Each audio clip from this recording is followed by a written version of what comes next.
Eh bien, bonjour à tous, c'est Arthur et aujourd'hui, on va apprendre à faire des structures, des énumérations et des unions en langage C.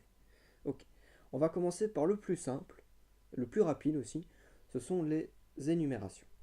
Ça va aller très très vite. Alors, une énumération, qu'est-ce que c'est?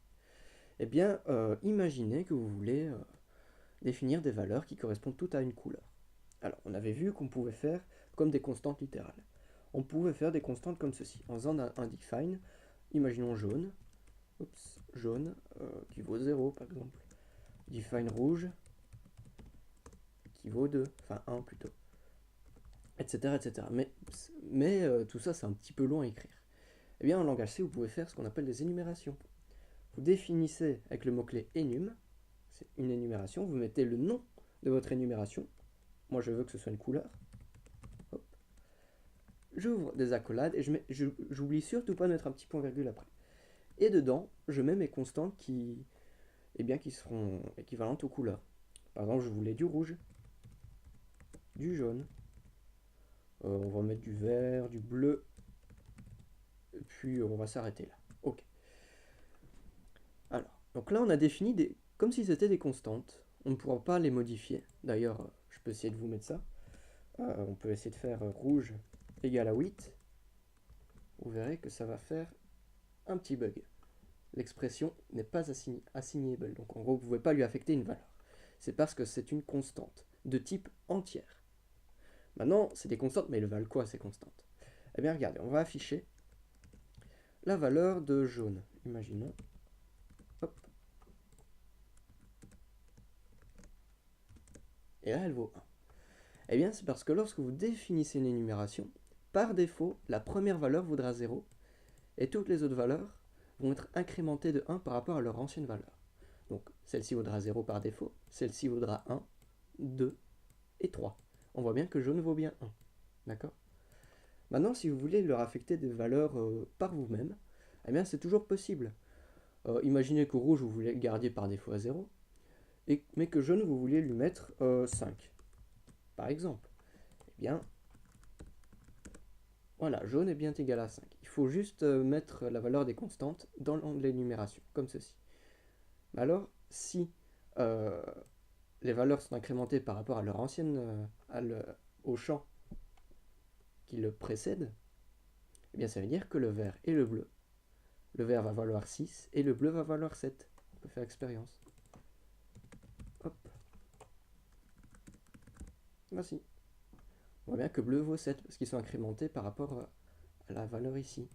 Ici ça va être 0. Et s'il veut qu'on lui affecte une valeur, ben, il va avoir une valeur. Et le suivant va avoir 6, 7. Vert vaudra jaune plus plus si vous voulez. Voilà. Donc ça c'est vraiment la base de l'énumération. Vous pouvez... Une énumération c'est comme un type de variable. C'est exactement pareil. Vous connaissez le type int. Mais maintenant vous avez le type enum couleur. Et vous pouvez mettre, c'est pas moi, color, hop, vous avez le type enum couleur. Et color va pouvoir prendre rouge par exemple. Hop, on va pouvoir print notre color. Hop. Voilà. Le rouge, il vaut bien 0, hein. Donc c'est pour ça qu'il met 0. Ok. Alors, après ceci, vous voyez que, bon, une petite contrainte, c'est que la couleur, c'est bien un type enum couleur, mais vous pouvez lui mettre n'importe quelle valeur. C'est juste pour vous reconnaître que votre variable ici va se rapporter à une couleur. C'est juste pour vous à la lecture du programme. Vous pouvez lui mettre 666, ça marchera. Hop, vous voyez, c'est juste pour vous reconnaître. Mais bon, ça peut être très pratique, vous n'êtes même pas obligé de mettre enum color comme ceci. Vous pouvez mettre int color, lui mettre la valeur vert, et ça marchera. Il ne vous mettra aucun warning. C'est juste pour vous reconnaître, pour définir plusieurs constantes à la fois. Ok, donc ça c'est l'énumération, c'est tout simple, il n'y a rien de plus simple. Okay. Maintenant, on va voir ce qui est vraiment important en langage C, ce qui est très pratique, ce sont les structures. Hop. Alors oui, je n'ai pas précisé, mais pour définir une variable de type enum couleur, il faut bien mettre enum couleur, et puis le nom de votre variable. Okay. On verra un système qui permettra de raccourcir cette écriture-là. Ok, donc ça, c'est notre énumération couleur. Bien. On va la garder ici, parce qu'on va l'utiliser par après. Maintenant, ce qu'on va voir, ce sont les structures. C'est pareil.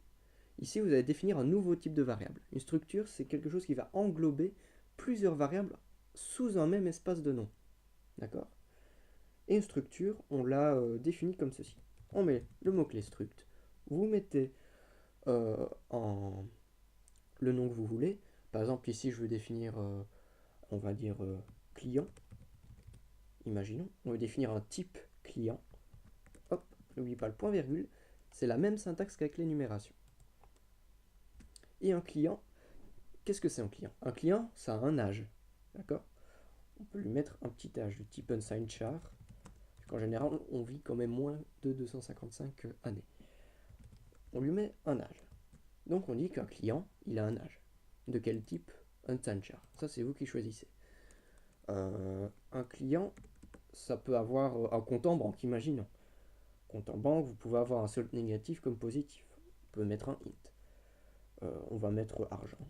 Voilà. Donc là, on a créé une petite énumération qui s'appelle client. Structure qui s'appelle client, pardon. Eh bien, on peut définir notre variable comme suit. Struct client. Comme avec l'énumération, sauf qu'ici, c'est le mot-clé struct qu'on utilise. Hop. Je définis la variable client, ça vous choisissez le nom que vous voulez, qui est de type struct client. D'accord? Alors ici, contrairement à l'énumération, vous ne pouvez pas faire ceci. Soit afficher argent, par exemple. Ça ne marchera pas. Hop, vous voyez que là, il me dit argent n'existe pas. Alors que pourtant on l'a bien défini. Ok, mais vous allez voir ce que c'est vraiment. On a défini notre client de type struct client. Et notre client, en fait, il est composé d'un âge et d'argent. Ok? Ceci, ce n'est pas qu'une seule variable. C'est deux variables qui sont regroupées en une seule. Une structure permet de condenser l'information, si vous voulez. Ok? Alors, si on veut accéder à l'argent, eh bien, on met client.argent. L'opérateur point va permettre d'accéder au champ de la structure. On appelle ça des champs. Donc là, on peut essayer de l'afficher. Et là, ils mettent une valeur complètement aléatoire vu qu'évidemment, on ne l'a pas initialisé. On ne peut pas initialiser les valeurs comme ceci directement dans la structure. Ça ne marchera pas. Nous ne sommes pas en orienté objet. Du coup, eh bien, on fait comme on vient de le faire. Client.argent est égal à 1000 euros, par exemple. On peut dire que l'âge du client, client.âge, est égal à 55 ans. Et on peut afficher argent du client ainsi que son âge. HHU. Et vous voyez que ça marchera bien. C'est aussi con que ça. Et avec ça, on peut faire énormément de choses. Voilà. L'argent vaut bien 1000 et l'âge vaut bien 55. Ce ne sont pas des constantes, ce sont des variables à part entière. C'est un nouveau type. Comme vous avez le type int. Mais bon, ça, int, c'est directement une variable. Une structure va englober plusieurs variables sous un même espace de nom. Et vous pouvez créer plusieurs clients. Ça ne vous empêche à rien. Hop, vous pouvez faire client 2. Et on peut afficher aussi les valeurs de client 2. Ça marchera. Bon, ici, vu qu'on ne lui a rien mis, il va mettre des valeurs aléatoires. Hop. Mais vous voyez bien que les variables ne sont pas partagées. Voilà. Voilà, elles sont directement mises à 0. On a de la chance. Ok.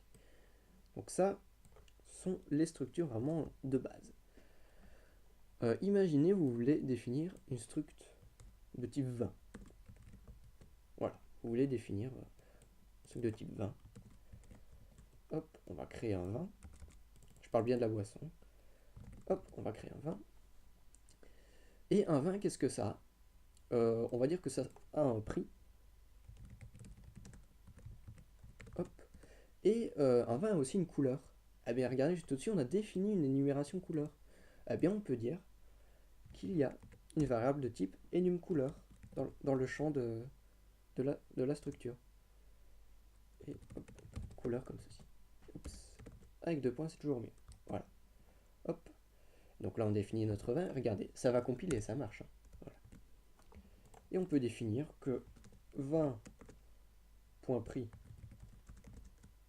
vaut 5 euros, c'est pas très cher, et 20.couleur est égal à jaune. Non, 20 jaune, je crois que ça n'existe pas. Bon, il y a 20 blanc, hop, on va peut-être mettre des bonnes valeurs quand même. Il y a rouge, blanc, ainsi que rosé, il me semble. Hop, voilà, rosé. Donc en gros, rouge vaudra 0, blanc vaudra 1, et rose vaudra 3. Bon, on va même mettre que rouge égale à 55. Du coup, rose, on va mettre que c'est rose, va valoir 57. D'accord? On va afficher ça, et on passera à la suite. 20.prix. 20.couleur. Hop. Et là, il va bien nous afficher les valeurs qu'on lui a attribuées. La valeur rose, qui équivaut à 5, et la valeur prix qui équivaut à 5, la valeur rose qui vaut bien 57. Voilà. On peut mettre des énumérations dans une structure. C'est possible, et je vous le montre. Vous pouvez aussi mettre d'autres structures dans une structure. Regardez, on peut créer une structure acheteur, celui qui va acheter du vin. Hop. On va lui dire qu'il a un âge et qu'il a de l'argent, comme tout à l'heure. Et le vin, il possède un acheteur. Du coup, on lui met une variable de type acheteur. Voilà, on peut même mettre client, tiens, tant qu'on y est. Voilà. Hop, et ça marchera. Hop, donc on va définir notre vin. Et on va dire que le vin point client point âge est égal à 18 ans. Alors oui, lorsque vous avez une structure dans une structure, pour accéder au champ de la structure qui est dans la structure, eh bien c'est pareil, on accède à la structure, et pour accéder au champ de cette structure-là, on refait un petit point. Donc, client appartenant au vin possède un attribut âge, du coup on fait 20.client.âge pour accéder à l'âge du client. C'est tout aussi con que ça. Et 20.client.argent, on peut lui attribuer aussi une somme, genre 180. Et c'est pareil pour afficher. Et lorsque vous voulez prendre au clavier une valeur, c'est vrai qu'on ne le fait pas souvent dans la vidéo, c'est pareil. Prenez le type de la variable dont vous voulez, le type du champ dont vous voulez rentrer la valeur au clavier. Par exemple, on veut prendre celui-ci.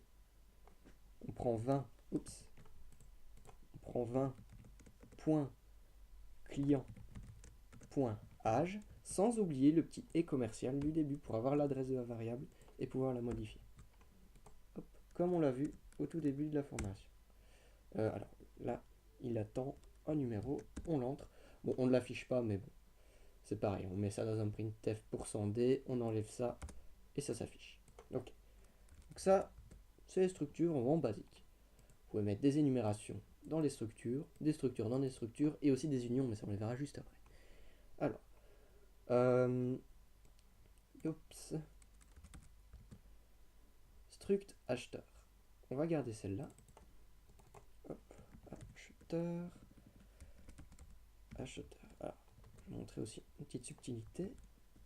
On a un acheteur A, un acheteur B.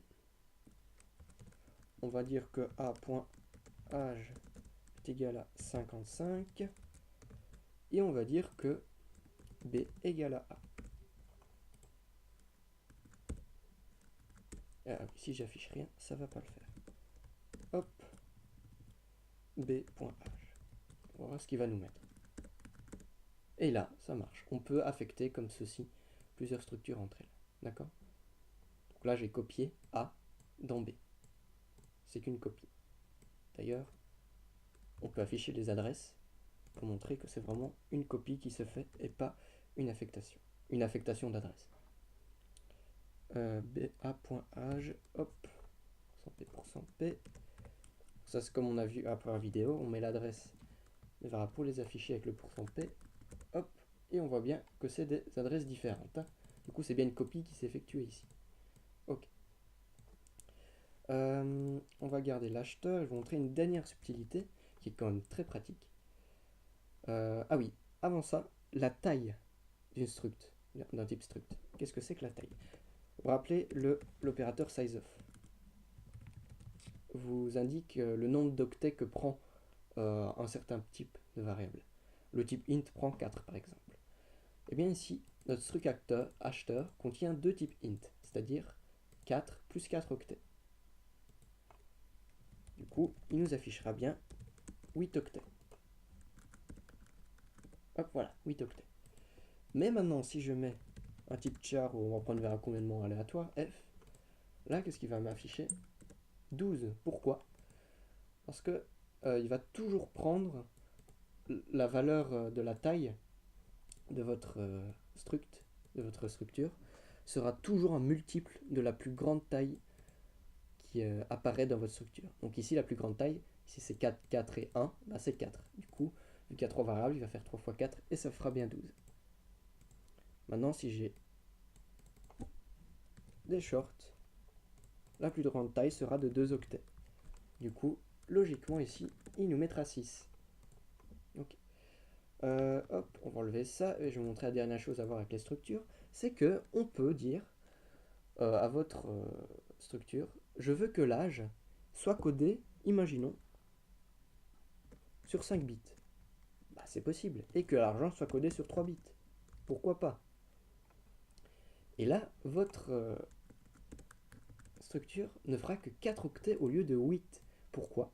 Parce que votre premier entier est codé sur 5 bits et votre deuxième entier sur 3 bits. 5 plus 3, ça fait quoi? Ça fait un seul octet. Mais étant donné que la plus grande taille possible c'est 4, eh bien un octet va être arrondi à 4. Et du coup, la deuxième ici ne va pas être prise en compte vu que les deux peuvent être codés sur la même zone mémoire. Enfin, sur le même octet. Du coup, ici, ça s'annule. Celui-ci va s'annuler. Mais il existera bien. Vous pouvez faire a.argent égale à 5, ça marchera. Sauf que la valeur maximale sera codée, enfin, votre valeur sera codée sur 3 bits au lieu de 32 bits. Vous pouvez mettre 31 bits aussi si vous voulez, tant que ça ne dépasse pas la valeur d'un int. Par exemple, dans des langages un peu plus haut niveau, vous avez ce qu'on appelle un type de variable qui s'appelle bol. Et cette variable-là, imaginons, peut prendre une valeur soit de vrai, soit de faux. C'est tout. C'est un type. Du coup, la valeur c'est soit de 0, soit de 1.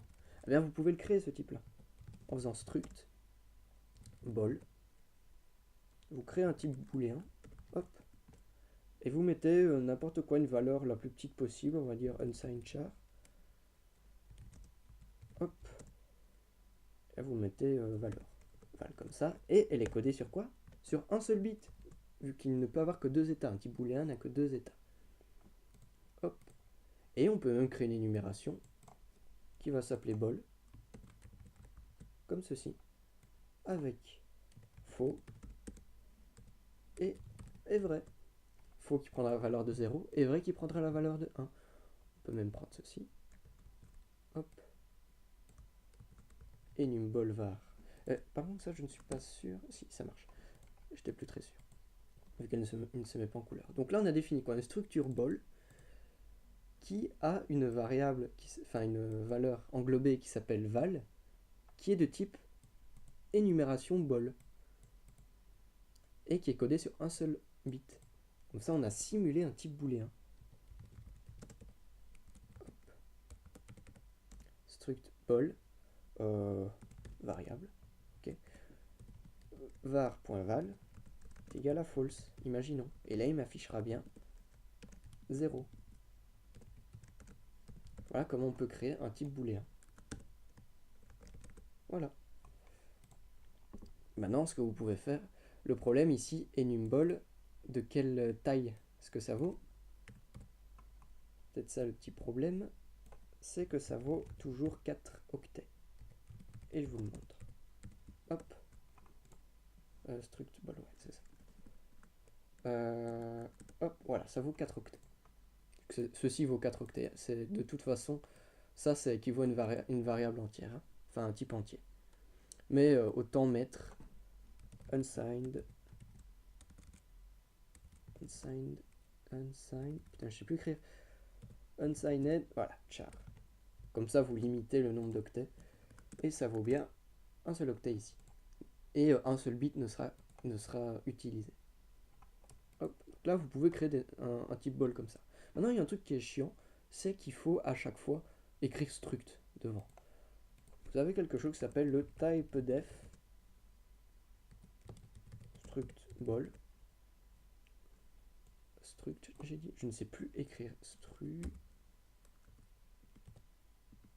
Voilà. Vous pouvez dire, je veux que tu me renommes struct bol en bol. Hop. Pas oublier le point virgule, très important. Et voilà. Vous avez créé votre type bol et vous n'êtes pas obligé d'avoir le struct devant en mettant typedef struct bol bol. Ok, mais vous pouvez faire aussi plus court en mettant directement le typedef hop, struct et mettre le bol à la fin. Yep. Et ça marchera. Ah oui. Hop. Mais du coup, vous ne pourrez plus écrire struct bol. Et voilà, ça fonctionne bien. Ça évite de mettre struct devant, ou même ça marche avec les énumérations. Et ça marchera avec les unions qu'on va voir tout de suite. Donc là, on a vu tout ce qu'il fallait savoir sur les structures. Ce qui est très pratique, c'est qu'on peut... Ah oui, regardez ça encore. Hop. On est d'accord, unsigned char, ça équivaut à 8 bits. D'accord? Mais elle est très bien fait. On va en créer 8. 1, 2, 3, 4, 5, 6, 7 et 8. On va juste changer leur valeur. Hop. On s'en fout du nombre de valeurs, c'est l'histoire qu'il n'y en ait pas une la même. Hop. Hop. Et hop. Voilà. Là, on a défini une structure bol. Bon, on s'en fout du nom. Qui contient 8 variables de type char, mais qui sont chacune codées sur un seul bit. Eh bien, 8 bits, ça fait bien une seule variable char, unsigned char. D'accord? Eh bien, la taille de bol, le C est bien fait, il va tout compacter pour n'en faire qu'une seule variable. Enfin, qu'une seule zone mémoire utilisée, qu'un seul octet. Il va tout compacter. Maintenant, si celle-ci, je lui enlève son bit, eh bien, elle sera codée sur 8 bits, et du coup, là, elle vaudra 2. Donc celle-ci prendra un octet à part entière. D'accord? Et tout ceci sera codé sur la même zone mémoire. D'accord? Enfin, sur le même octet. Ça prendra un bit de l'octet, celui-là un autre bit de l'octet, celui-là encore un autre, etc., etc. Mais vous pouvez tout condenser en faisant comme ça. Vous pouvez faire des structures de variables booléennes qui peuvent prendre 2 états, vu qu'ils sont codés sur un bit. Ok. Alors, après avoir vu ça, on va voir quelque chose d'un peu plus rigolo, d'un peu plus sexy, que je n'ai jamais vu dans un programme et qui peut être très pratique. On va prendre un exemple. Alors, normalement, j'ai défini quelque chose dans un fichier ici. Mais bon, ça, n'y prêtez pas attention, c'est juste pour visualiser, encore une fois, comme la dernière vidéo. Hop. Je compile... new, qu'est-ce que je fais moi? Comment je l'ai appelé? Ah oui, ex pour exemple. Je ne sais pas pourquoi j'ai eu new en tête. Ok. Donc, faites pas attention à ça, ça n'a rien à voir avec le langage C. Hop, voilà. On va essayer de créer... Enfin, il existe en fait dans votre ordi des registres. Dans votre processeur, il y a des registres. Et qu'est-ce qu'un registre? C'est une petite mémoire, comme une petite variable. Et par exemple, il s'appelle EAX. Nous avons un registre dans le processeur qui s'appelle EAX. Et à ce registre, on peut accéder à sa valeur grâce justement à son nom de variable, si vous voulez, qui s'appelle EAX. Et c'est codé sur 32 bits. Mais ce registre-là, vous pouvez accéder à ces 16 bits inférieurs, de poids faible. Et pour y accéder, on utilise le nom de variable AX. Et à cette variable AX, on peut accéder à ses 8 bits supérieurs et à ses 8 bits inférieurs, avec les noms de variables AH pour les supérieurs et AL pour les inférieurs. Ok. Je vais juste reprendre mes notes à côté parce que j'ai mon exemple juste là. Donc ça veut dire qu'il y a ici 4 types de variables, plus ou moins. Votre processeur, on appelle ça des registres, pas des variables, mais on va essayer de le recréer en C grâce à des variables, qui occupent la même zone mémoire. C'est pas des structures. C'est pas une structure classique. Ici, vous avez des variables différentes avec des zones mémoire différentes, mais une taille différente. Ici, c'est une union. Vous allez unifier la zone mémoire. C'est-à-dire que AX possède, enfin que AH et AL sont dans la zone mémoire de AX, et AX est dans la zone mémoire de AX. C'est juste qu'ils ne sont pas codés sur le même nombre d'octets. Ok? Comment est-ce qu'on peut faire ça? Eh bien, on définit une union, comme on définit une structure, sauf qu'on prend le mot-clé union, et on veut recréer le registre EX. On va appeler ça registre rug pour registre. Hop. Point virgule. On peut même faire avec le type def union reg. Ok. Alors, on va appeler ceci, c'est sur 32 bits. On va recréer un registre de 32 bits. On va l'appeler EAX, fidèle à l'ordinateur. Et EAX, on va dire qu'il est non signé. Et il est sur 32 bits, du coup on utilise juste unsigned. Et on va l'appeler EAX. Ok? Il est sur 32 bits de base. Ensuite, nous avons AX qui prend la même zone mémoire que EAX, sauf que il ne prend que 16 bits. Les 16 bits inférieurs de EAX. Et du coup, ça s'appelle les 16 bits inférieurs. Qu'est-ce qui est codé sur 16 bits? C'est des shorts. On va prendre unsigned short. Et on va l'appeler AX. On va déjà faire l'expérience avec ceci. Hop. On va créer notre variable registre. On va l'appeler rug. Hop. On va pas se compliquer la vie. Et on va dire que rug.ax, EAX, pardon, vaut, alors sur 32, on va mettre 5000. Ok. Et on va afficher non, rug.eax et rug.ax pour voir ce qui se passe. Il faut bien comprendre ceci, c'est très intéressant. C'est pas %u vu que c'est un unsigned et HU pour unsigned short. Hop. Et là, qu'est-ce qui se passe? 5000 et 5000. Ils valent tous les deux 5000. Parce que on va prendre une variable beaucoup plus grosse, au-dessus de 65 535, et la valeur maximum qu'on peut mettre dans un unsigned short. On va prendre 100 000 plutôt. Comme ça, on verra bien la différence. Hop, 100 000. Là, ce sera beaucoup plus frappant. Et là, on voit que EAX vaut bien 100 000, mais que rug.eax, que AX, pardon, il vaut une valeur beaucoup plus petite. Parce que 100 000 n'est pas codable sur un unsigned short, mais il partage la même zone mémoire. Alors, je vais vous montrer ça en décomposant chacun des bits des variables. Ça, prenez pas attention, c'est défini dans le fichier que j'ai créé. Mais ça, prenez pas attention, c'est juste pour visualiser encore une fois. Du coup, on va afficher rug. Ah non, mais j'ai déjà le code juste à côté, attendez. Hop, ce sera beaucoup moins long. Hop. Voilà. J'ai déjà tout préparé à l'avance. Hop là. Et vous allez voir, vous allez tout de suite comprendre. Hop, hop, hop.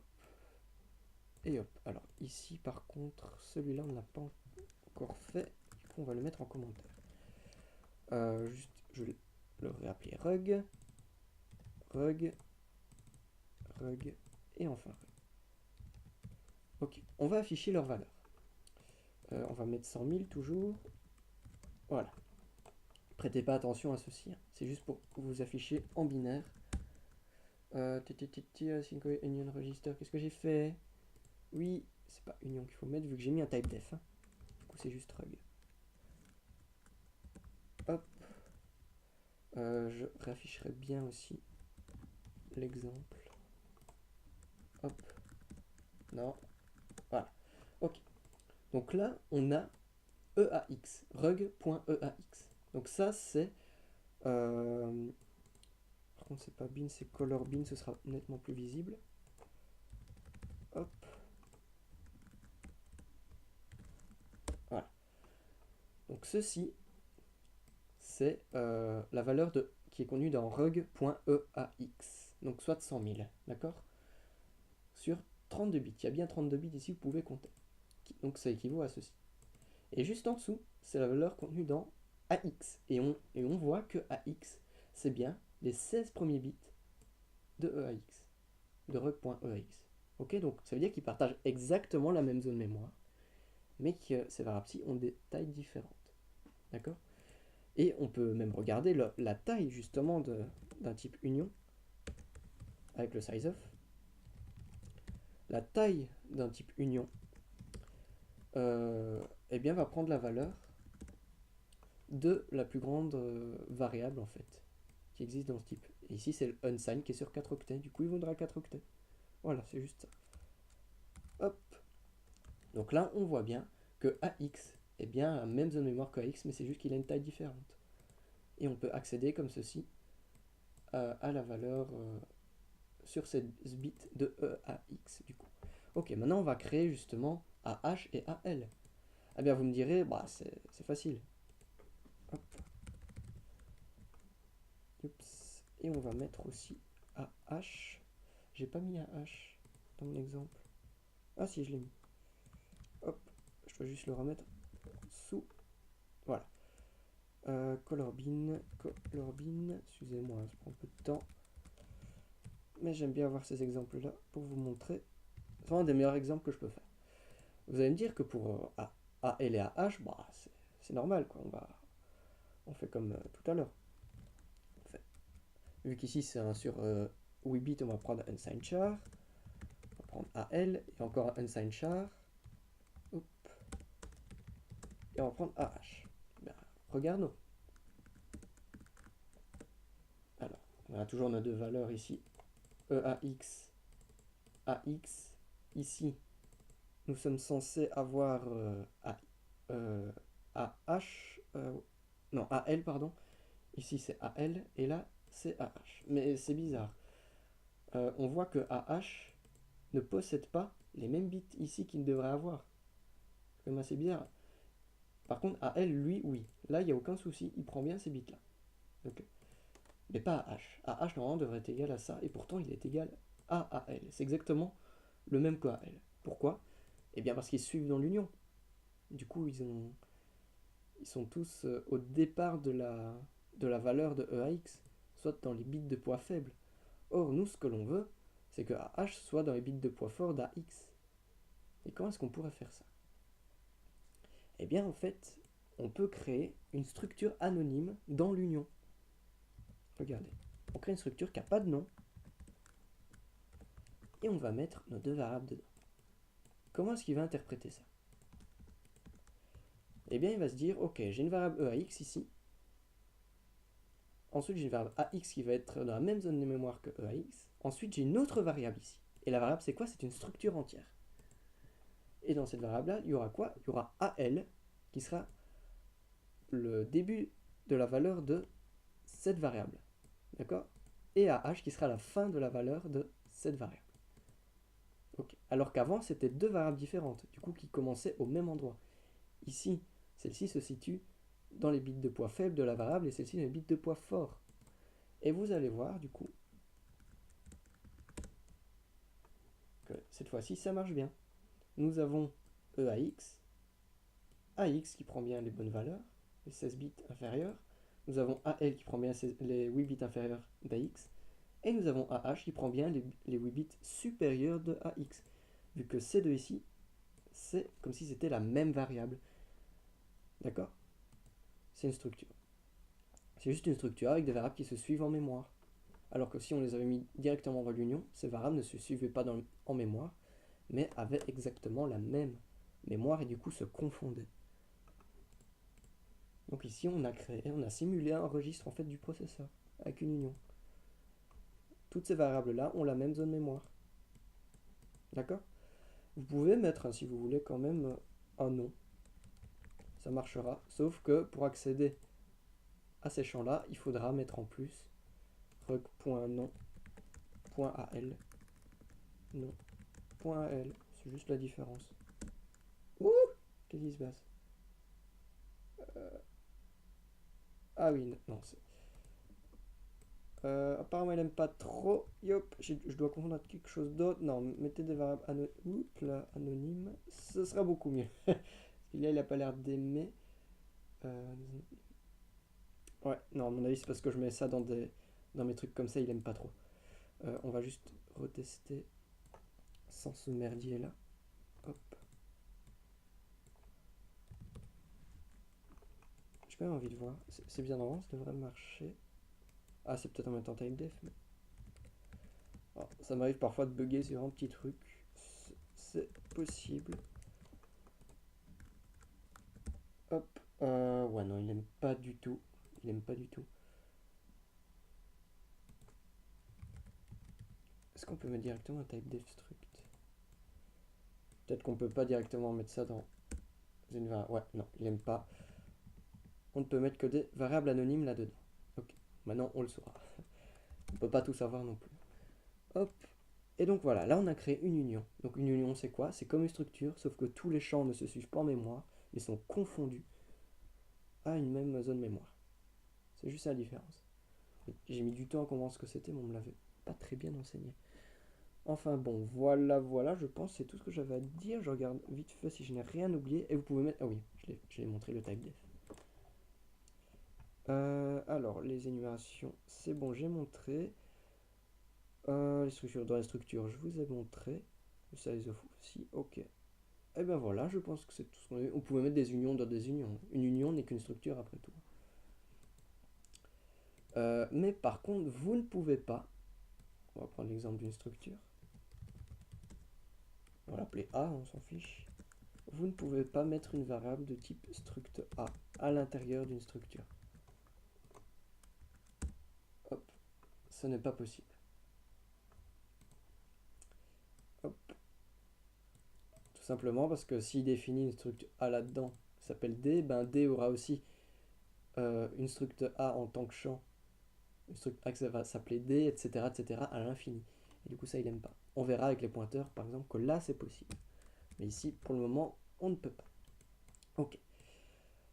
Eh bien, voilà, je pense, ouais, c'est tout ce que j'avais à voir pour les structures, les unions et les énumérations. J'espère vous avoir appris des trucs. Normalement, je n'ai rien oublié. Et on se voit dans la prochaine vidéo qui portera sur les fonctions et la portée des variables. Si les fonctions ne prennent pas trop de temps. Hop, ça, on enlève, c'est très moche les erreurs. Okay. Et donc voilà, je vous dis à la prochaine les gens. Et portez-vous bien. Tchuss.